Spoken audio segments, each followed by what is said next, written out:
Patuloy na nagbibigay serbisyo. Pag-asa at saya. GMA Regional TV. Kapuso ng bawat Pilipino.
Ito ang GMA Regional TV, One Mindanao.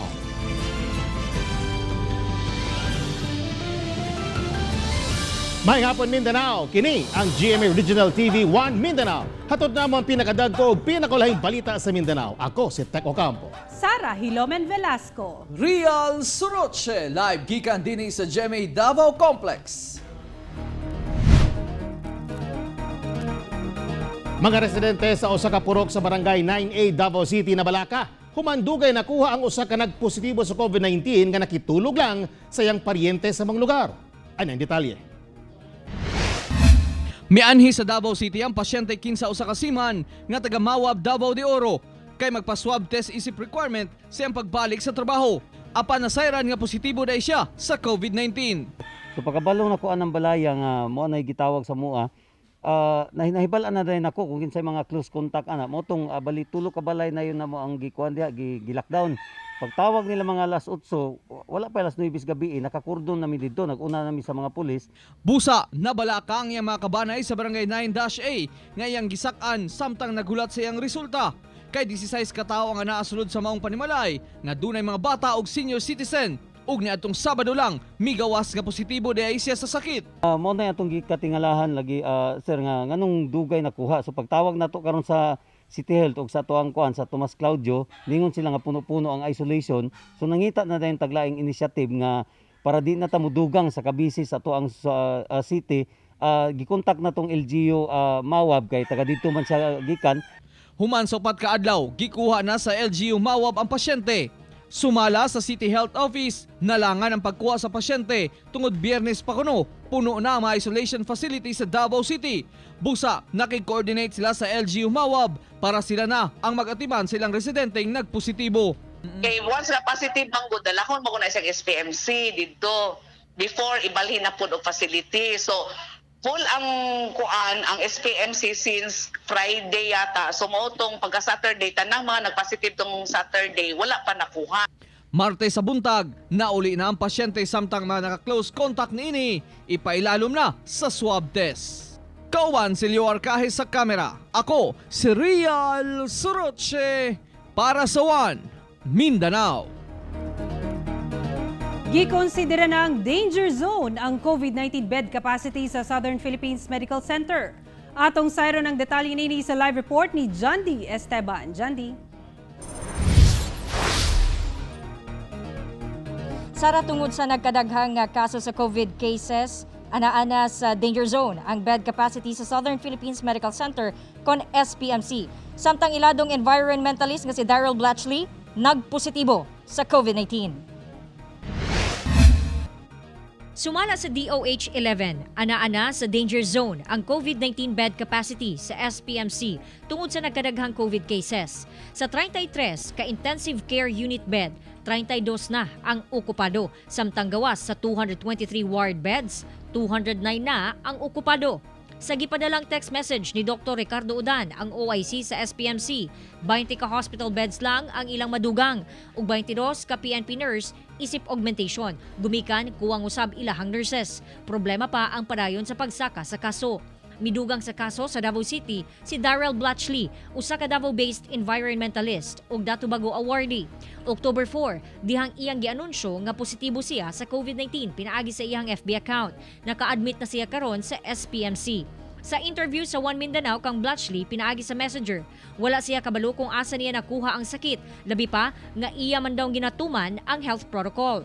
October 5, naglisod daw siya og ginhawa, malipong kung muubo og taas ang temperatura. Hinuon sa karon arang-arang na daw ang iyang paminaw ug parayon pa kining gapaayo. Tungod padayon sa pagsaka ang COVID cases sa Davao Region, giandam na sa DOH-11 ang ilahang surge capacity plan ug galing mas mudaghan pa ang kaso. Usa niini ang pag-convert sa ubang ward ngadto sa COVID-19 ward aron ma-accommodate ang tanang COVID patients. For the private hospitals, may mga nakausap na initially na if ever magka-surge, no, sila yung tatanggap, nire-ready na rin yung kanilang facilities and how we go about with the referral system. But currently, ang ating COVID-19 hospital is SPMC, DRMC lang pa as of now. So piniprepare natin. That's part of the surge capacity plan na later, the private hospital will also provide around 20% of their bed capacity for the COVID-19 patient. If ever magkakaroon tayo ng surge ng cases in our region. Sara, ang Davao City ang dunay labing daghang COVID cases sa Davao Region. Sa 2,105 total cases niini, 425 ang active cases. Sara. Okay, daghang salamat, Jandy Esteban.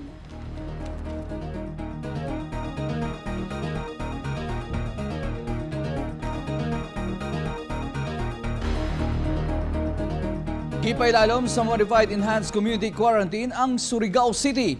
Ani ang COVID-19 update sa Mindanao. Pinaagi nining report. Gibutang ubos sa Modified Enhanced Community Quarantine o MECQ ang Surigao City sugod October 5 hangtod October 16. Kinihuman na alarma ang lokal nga kagamahanan sa Surigao City sa kalit nga pagsaka sa ihap sa COVID-19 sa syudad ug sa pagdeklara nga dunay local transmission sa sakit sa syudad.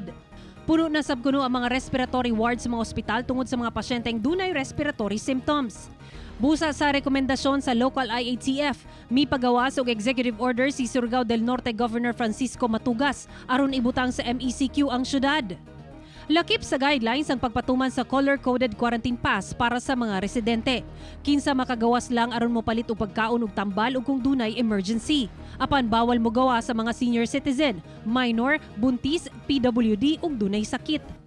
Ang mga quarantine pass nga blue makagawas lang matag Lunes ug Huwebes, green matag Martes ug Biyernes ug red matag Miyerkules ug Sabado. Ug bawal mo gawas matag Domingo. Pwede mo gawa sa mga nagatrabaho basta dunay company ID. Sa General Santos City, naka-lockdown ang duha ka branch sa usa ka commercial bank human nga 5 ka empleyado niini. Lakip usa ka teller ang nagpositibo sa COVID-19 niadtong milabayng semana, ang ulahi niadtong Sabado. Gibantayan sa mga barangay tanod kining usa ka branch sa may Pioneer Avenue. Lakip usab sa gisirado ang branch nga nahimutang sa usa ka mall alang sa disinfection tungod kay usasab ka empleyado niini ang nagpositibo sa COVID-19. Ana-ana sa 428 ang total confirmed COVID-19 cases sa Gensan, 206 ang recoveries ug 17 ang namatay. Sa Butuan City, aprobado na ang ordinansa sa rekomendadong rates o presyo sa fee sa rapid test ug swab test sa Butuan City Medical Center. Base sa SP Ordinance No. 6168-2020, magkantidad og 850 pesos ang rapid diagnostic test kung RDT sa mga residente sa Butuan City, samtang 1,000 pesos ang bayad kung dili residente sa syudad. Samtang sa RT-PCR test, moabot sa 3,500 pesos ang bayaran kung residente o 4,500 pesos sa mga dili residente sa syudad. Kinahanglan lang og barangay certificate of residency ug valid ID isip ti mailhan nga residente sa syudad. Sa Zamboanga City, gi-lockdown ang Giwan Barangay Health Center human dunay midwife nga nagpositibo sa COVID-19 ug kagahapon usa ka barangay health worker nga direct contact sa mga midwife ang nagpositibo sab sa sakit. Duna na 1,862 kakumpirmadong kaso sa COVID-19 sa Zamboanga City. 1,290 recoveries ug 92 ang namatay. Ako si Sara Hilomen Velasco para sa One Mindanao. Usa ka ipo-ipo ang mitumaw sa Cagayan de Oro City atol sa kusog nga ulan kagahapon. Atong sayron ang detalye ni ini sa live report ni Cyril Chavez. Cyril! Yastek gikahikurat sa mga residente sa Barangay Kugman ang ipo-ipo diyang ilaha kining nakita tunga sa kadagatan samtang mipahimangno ang pag-asa sa epekto sa La Nina kinihuman nga pipila ka mga lugar sa Cagayan de Oro City ang gibaha.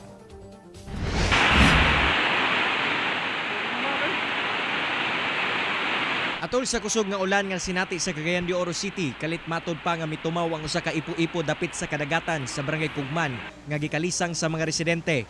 Sumala sa uploader nga milungtad sa pipila ka mga minuto ang maong ipo-ipo ug taod-taod nahanaw rasab kini. Walay na danyos atol sa hitabo. Samtang pipila ka lugar sa syudad ang gibaha tungod sa ulan nga milungtad gikan hapon hangtod gabii. Usa sa mga grabing naapektuhan ang mga residente sa Barangay 26. Gani nag-ihay na lang sila og diskarte sa pagbanwas sa mga lapok nga hatod sa tubig baha. Turis siya sa mga gamit, magsigaran tag mga floor mat, sigaran mag-ilis og floor mat, mag floor wax. Wala gyud kay alas 3 naman minahuman. Nya karon sugod na pod. Kada baha mao gyud among kaimtang diri among problema. Dalalapok, mga sagbot kay nabuy uban residente nga di kabalo magunahuna ba nga ang ilang tang sagbot sila untay magtapo ko ng tanila daw sila mo nakuha. Pati ang barangay hall nalunupan, busa wala usa giablihan ang opisina karon. Nanawagan sab sila ngadto sa mga residente nga bisan pa man nabahaan sila, subayon gihapon ang minimum health standard batok COVID-19. Among gikater gitanan ang naa dito. In fact, naamang gani nangatulog na. Nangatulog na kay dili na kadlaw na di pagyapon sila kasulod. Sigun sa pag-asa nga ang nasinating kusog nga ulan tungod sa La Nina nga padayong nakaapekto karon sa nasod. Base sab sa ilang forecast, posible pa kining mulungtad hangtod sa first quarter sa tuig 2021. Posible nga aduna kitay above normal rainfall sa ato ang October, November, December nga season karong tuiga. Usa ko na mga potential adverse effects niini, lakip niini ang mga pagbaha o mga pagdahili sa yuta, most especially sa ato mga vulnerable areas. Tek sumala pa sa pag-asa nga lauman pa ang mga sunod-sunod nga pag-ulan o gani nagpahimangno sab sila sa publiko labi na katong mga nagpuyo sa mga low-lying areas nga magbantay sa mga posibleng baha o di ba kaha landslide nga mahitabo tungod sa kusog nga ulan. Tek. Okay, daghang salamat, Cyril Chavez. Hugot na ang koordinasyon sa City Disaster Risk Reduction and Management Office sa Davao City ngadto sa mga barangay nga bahaunon karong gideklara ng La Nina season. Ani ang detalye? Sa pagsulod sa La Nina, hugot na ang monitoring o koordinasyon sa CDRRMO sa mga barangay nga sagad ginabaha matag mubundak ang ulan sa Davao City. Sa Barangay Lisada, 13 sa ilang 24 ka purok ang ginabaha matag kusog ang ulan. Busa, nakaandam na ang ilang rescue vehicle ug mga warning device sama sa siren nakaplastar na. Gipangandaman na nato kay tungod lagi sa La Nina na umabot ng La Nina. So gialerto na to ang mga tao diha para nga magbantay gyud kanunay. Mapasalamaton usab sila nga nahumana ang ilang flood control project. Busa, wala na nagalapaw ang tubig niini. Ang kasapaan na to kaning Liparas River dili na kayo mag-overflow kay tungod na tay flood control dike nga gi-allocate sa tuang national government. Panawagan lang sa CDRRMO ngadto sa mga namuyo sa mga landslide o flash flood prone areas nga maminaw sa abiso sa gobyerno matag muulan aron dili maabot pa sa punto nga dunay matrap sa tubig baha. Maayo atong kinahanglan nato ma-aware nato ang mga kigsunan sama sa mga namuyo ani mga flood prone area o kining sa landslide area directly maapektuhan kung may mga kusog nga pagpunog sa ulan. Kauban si Leo Arcajes sa kamera. Ako, si Rial Soroche para sa One Mindanao.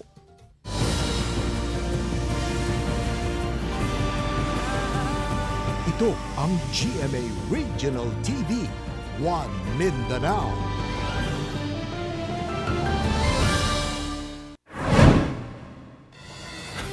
Sa Alianga, Surigao del Sur, patay ang tribal leader sa Manobo ug IPMR nga si Dato Marcos Humas Bucales o Dato Nahikyad human gi-ambush sa mga armadong grupo sa Purok 5 Magprasanon sa Barangay Banahaw.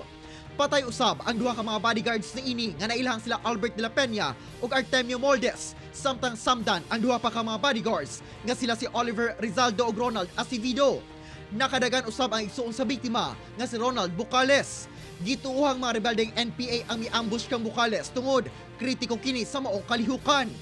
Parayon ang hot pursuit operation batok sa gibanabaraang 30 ka mga armadong rebelde. Duha ka empleyado sa DPWH sa Alabel, Sarangani Province ang nadakpan sa gipatumang buy-bust operation sa PDEA.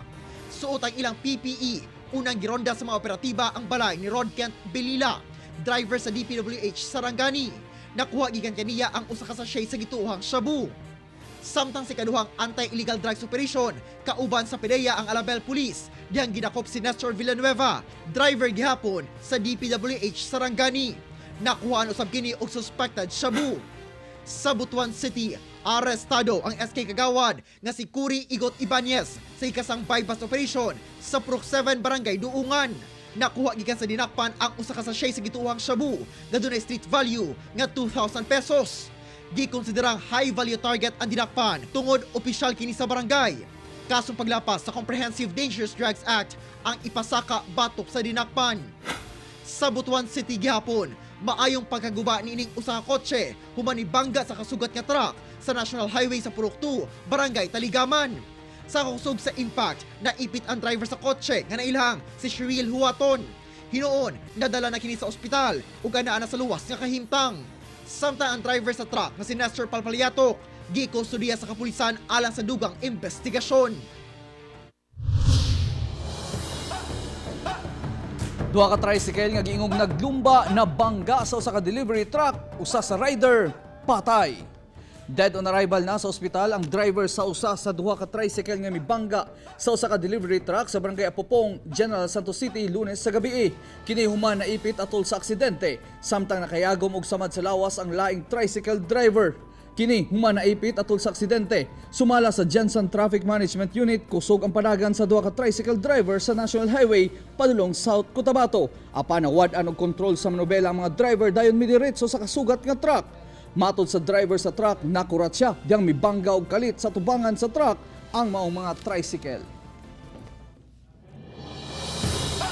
Sa Liloy, Zamboanga del Norte, gikumpiska sa mga personal sa Community Environment and Natural Resources Office o Sendro ang mga tanom nga endangered species. Tungod sa post sa social media, natultulan sa mga personal sa Conservation, Development Section and Monitoring and Enforcement Section sa Sendro, Liloy ang lugar kung asa ginabaligya ang mga tanong nga gikonsiderang endangered sa malintubaon sa lungsod sa Labason.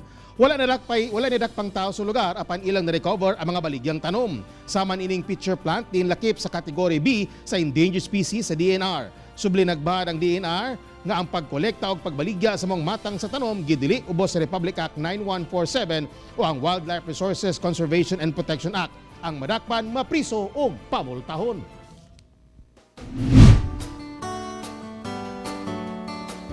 Balik eskwela na ang mga batang badyaw sa Zamboanga City. Dunay pipila kanila nga karon lang mibalik sa pagtungha apan sa lahi na nga pamaagi. Ani report ni Cyril Chavez. Ilabihan ang kalipay ni Miss Ba Palahudin nga makaeskwela na gayod ang iyang anak.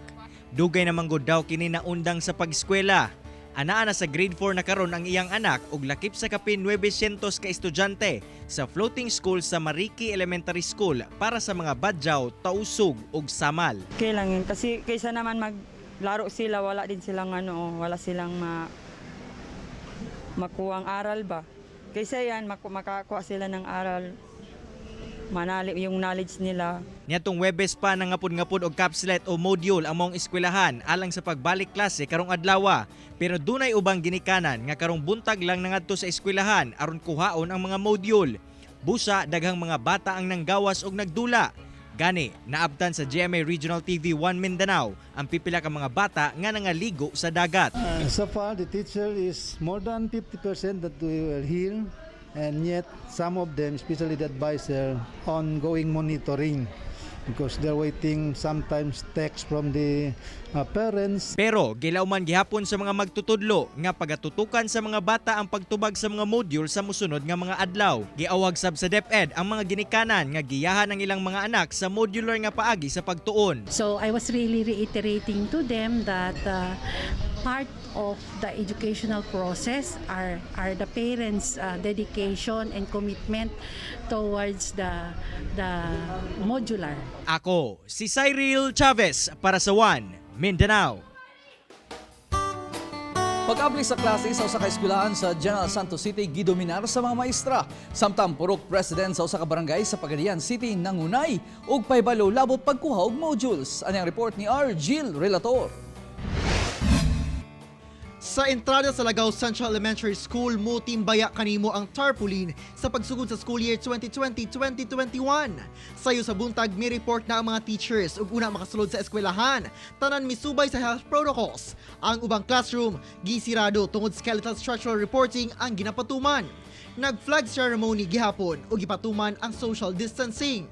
Ato sa pag-ampo, ilang ipasalamatan ang Ginoo nga hangtod karon duna pa sila'y trabaho ug himsog ang kalawasan batok COVID-19. Aron ma-follow up ang pagtuon sa mga estudyante, ginatawagan usab sa mga magtutudlo ang mga bata aron masigurong magtuon. Education still continue. No, learning takes place anytime and anywhere. So, mauna ang atuan. Let's not lose our focus. Let's continue to be positive, to be thankful. We still have the job, no, as long as the flag is there. Sa Pagadian City, kadlawon sa unang adlaw sa klase, nagrekorida ang mga purok president sa pipila ka bahin sa barangay Tuburan. Gamit ang megaphone o tricycle, nagbalay-balay sila para abisuhan ang mga ginikanan sa pagkuha sa learning modules nga anaa sa balay sa ilang purok president alang sa ilang mga anak nga estudyante. Matod ni Roland Cotaylo, gihimo nila kini aron pagtuman sa health protocols. Nagrekorida ko para ma-inform ang ginikanan para makuha sila modular sa mga estudyante. Estudyante? Ako na mga modular, sir? Dito ra sa kumpanya Malay, sir, pero yagin ako ni sila og baysuna para ma-aware gyapon na magamit na mo ang mga social distancing gyapon. Ako si R. Jill Relator para sa One Mindanao.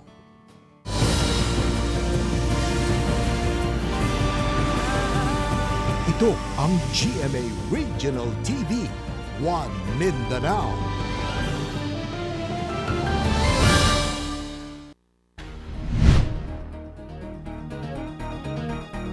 Doon na sobra 35.4 milyon kataong nagkasakit ng COVID-19 sa tibuok kalibutan. Samtang kaping 326,000 na ang nataptan sa Pilipinas ug sa maong ihap, halos 13,000 ang taga Mindanao.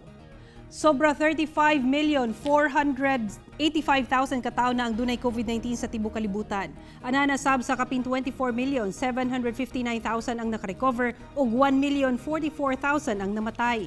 Samtang misaka na sa 326,833 ang nagkasakit og COVID-19 sa Pilipinas ug dunay 273,313 nga recoveries ug 5,865 ang namatay. Ug ana sa 12,907 ang dunay COVID-19 sa Mindanao. 8,300 ang naayo na ug 430 ang namatay. Nanawagan ang DOH Region 11 nga dili magkumpiyansa sa paglatagaw, hilabi na nga sagad sa active cases sa COVID-19 dinhi sa riyon, mga asymptomatic. Ano report ni Sheila Vergara Rubio.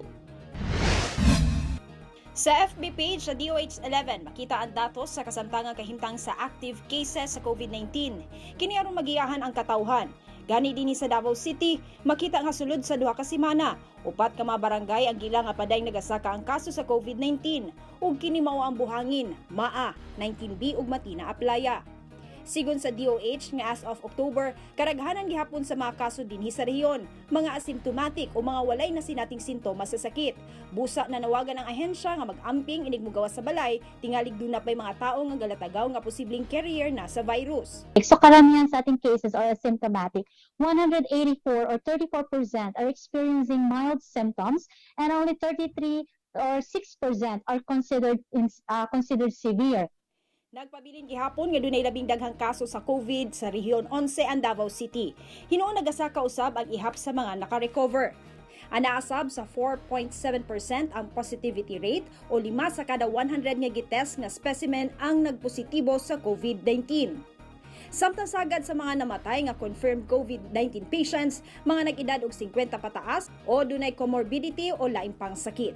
With 16 males and 34 are females. Highest number of mortalities are recorded in those aged 50 to 69 years old, while the lowest are those from the age group of 20 to 29 years old. Ako si Sheila Vergara Rubio para sa One Mindanao.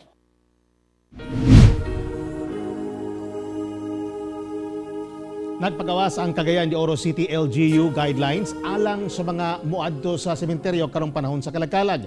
Dugang detalye sa report ni Cyril Chavez. Gimando sa National IATF ang pagpasirado sa mga sementeryo sa Oktubre 30 hangtod Nobyembre 4. Busa, nagpagawas ang Cagayan de Oro LGU og guidelines alang sa mga buot muadto sa sementeryo. Sa maong kamanduan, ipatuman sa LGU ang hugot nga pagbantay sa mga sementeryo sugod karong Oktubre 19 hangtod 28 ug Nobyembre 5 hangtod 15 ning tuiga. Kinahanglan nga ang tanang musulod sa mga sementeryo adunay barangay exit passes ug anaa lamang sa 5 ka miyembro sa pamilya ang mobisita sa usa ka minatay. Alas 5 sa buntag hangtod alas 5 sa hapon rasab ang gitagana nga visiting hours. 1 hour lang. Once nga moabot na kag 1 hour, mo text no ang system, ang higala apps nga tuan, mo text sa imo, mag-inform nga pwede na ka mogawas kay 1 hour nakasulod sa maong sama. Kinahanglan sab nga mag-register ang mga mobisita sa Higala app alang sa contact tracing nga himuon sa syudad. Dili sab kalimtan ang pagsulob og face mask og face shield. Ang City Memorial Park sa Bulunsuri sa Barangay Kamaman-an ang usa sa mga ginadayo nga sementeryo matag tuig. Og gani ang kooperatiba sa mga caretaker ug mga manindahay sa sementeryo nagsugod na og limpyo sa lugar tungod ginalauman ang pagdagsa sa mga tawo sa mga mosunod nga adlaw. Doon na may pagahimuon nga clean up drive. Diyan to buwa pa kay gapanduaw. Pero obligasyon man namo isip og kami dinhi nang inabuhi sa sementeryo. Wala among paghimuon karon sa Diyos maglampas mi manghinlo sa kalsada. Karon, minus pa ang mga tawo nga gabisita sa sementeryo. Busa awhag sa otoridad nga mas maayong mo bisita og sayo aron mahilayo sa risgo sa COVID-19. Kauban si James Yap sa kamera. Ako, si Cyril Chavez para sa One Mindanao.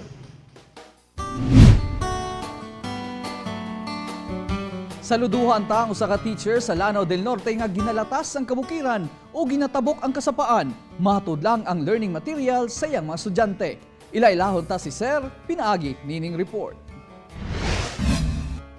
Bit-bit ang box nga dunay sulod ng mga module, ginalatas ni Sir Stanley Bulatid ang kabukiran o ginatabok ang kasapaan. Mahatod lang ang mga module nga gamiton sa iyang mga estudyante sa Dipolog Elementary School sa Kapatagan, Lanao del Norte. Gawa sa paghatod sa module, paniguruhon usab kuno niya nga bisan anaa sa balay, magtuon ang mga bata, busa kinahanglang mamonitor sila. Sama ko na pag-monitor ko sa mga bata lay. Tanaw na ko cancer ba? O buksig cancer away ko an. Bert. Pang module dong. Dakong hagit kuno karon ang blended learning alang sa mga bata tungod sa pandemya. Mao gyud na mahitabo no kay this new. Lahi ba yun ang learning and teaching process kung wala sa classroom.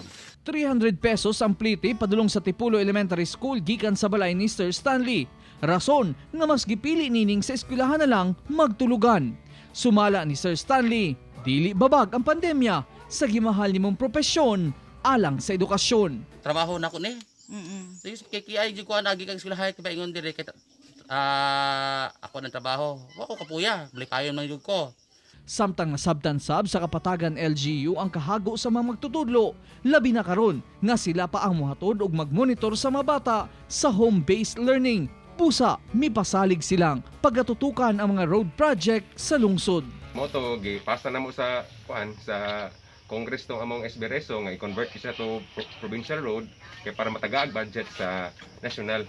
Kay kung magtagad ta sa ira magud sa LGU o sa barangay, dugay-dugay jud siya. Ako, si Real Soroche para sa One Mindanao.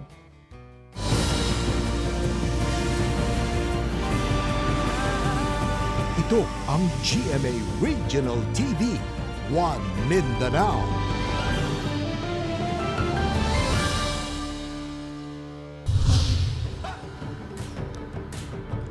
Kapin 30 ka mananagat nga iligal nga nangisda sa boundary sa Davao City ug Samal Island, sikop. Dugang detalye sa report ni Jandy Esteban. Nakadawat matud pa og reklamo ang Naval Intelligence Security Group Eastern Mindanao kon NFEM labot sa mga mananagat nga iligal nga gapangisda. Rason nga nagpahigayon og Sea Patrol ang otoridad ilang naaktuhan nga nanaktak sa ilhang pukot sa kadagatan sa boundary sa Turil District sa Davao City ug Talikod Island ang 33 ka mga mananagat nga taga Davao City ug nasayrang pino nga pukot ang gigamit. Ang paggamit og pino nga matang sa pukot gibawal ubos sa Republic Act 10654 kon the Philippine Fisheries Code of 1998. Yung grounds po ng pagkahuli ni Ma'am is dahil po doon sa illegal fishing paraphernalia na aboard po sa kanilang fishing boat, Ma'am. Sa kanilang gamit na pangisda, Ma'am. Kasi masyadong maliliit po yung gamit nila. Nakuha gikan sa mga dinakpan ang tag 7 million pesos nga pukot.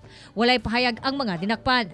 Giauhag sa otoridad nga mutuman ang mga mananagat sa mga lagda sa legal nga pagpanagat. Ako si John D. Esteban para sa One Mindanao. Nanghatag na ang Barangay 5A sa Davao City og face mask, gloves ug ubang pangkagamitang pamproteksyon kontra virus ngadto sa mga manindahay sa palengke. Sanglit ni-require na sa City Economic Enterprise ang mga manindahay sa palengke nga gawa sa face mask, magsuot na kini og gloves ug hairnets. Nangapod-apod og sample nini ang mga opisyales sa Barangay 5A sa Davao City. Unang giadtuan ang meat section sa Bangkiruan Public Market Sanglit. Fresh meat ang ginhandle dinhi. Busa kinahanglan nga limpyo sila kanunay nga mobaligya og pagkaon sa katawan. Hinoon nagaripak pa ang barangay og dugang face mask ug ubang pang kagamitan nga ihatag usab sa ubang pang manindahay. As always, naman tayo public advisory na kinahanglan maka-face mask na maka-gear kita para iwas ang contamination sa COVID as safety precaution po sa mga tao. Sa ka-teacher sa Kidapawan City mihimo og lingaw nga paagi aron ipakita ang sakripisyo alang sa ilang trabaho.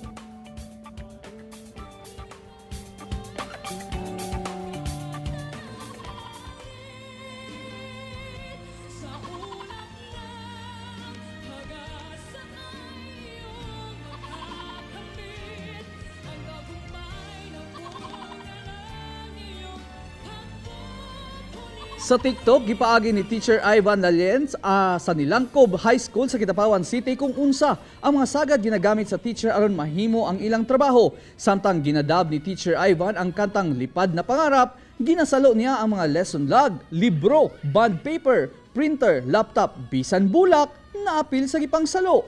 Ug ang pinakaulahi iyang gisalo ang nakatugang estudyante nga dunay medal. Si Teacher Ivan nagatudlo og mape og PA para sa junior ug senior high. Tuod man daghan og hagit ang mga teacher, tunay panahon nga tungod sa kakulawon sa supply, makatapal bagyod sila sa gastos para sa modules. Apan luyo sa mga hagit og sakripisyo, garbo og ilang gikalipay nga mahuman ang ilang mga estudyante, labi na kung duna kini medalya. Mga kapuso, 80 ka adlaw na lang. Una, magpasko.